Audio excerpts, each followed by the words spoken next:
Welcome to time institute. So இந்த வீடியோல என்ன பார்க்க போறோம் அப்படின்னு பாத்தீங்க அப்படின்னா, தமிழ்நாடுல இருக்க 37 கவர்மெண்ட் மெடிக்கல் காலேஜஸ்க்கும் எத்தனை சீட் இருக்கு. சில காலேஜஸ்ல 100 சீட் இருக்கலாம், 150 இருக்கலாம், sometimes it may be up to 100 or 250 also. Let us see.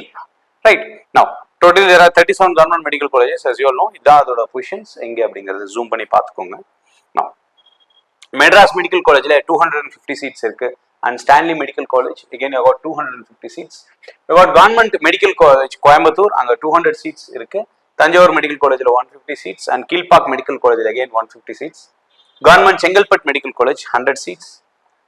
Government Tirunelveli Medical Hospital அங்க வந்து 250 seats இருக்கு. Then you got Madurai Medical College 250 seats, that is Rajaji Hospital நம்ம சொல்லுவோம் அதான். Then you got Government Kadalur Medical College and Hospital 150 seats. Erode Medical College and Hospital அங்க 100 seat. KAP Viswanathan government medical college again 150 seats. Salem இது மோகன் Kumaramangalam medical college and hospital சேலம்ல இருக்கு, அங்க 100 seats இருக்கு. தூத்துக்குடி மெடிக்கல் காலேஜ்ல got 150 seats and in Kanyakumari medical college got 150 seats.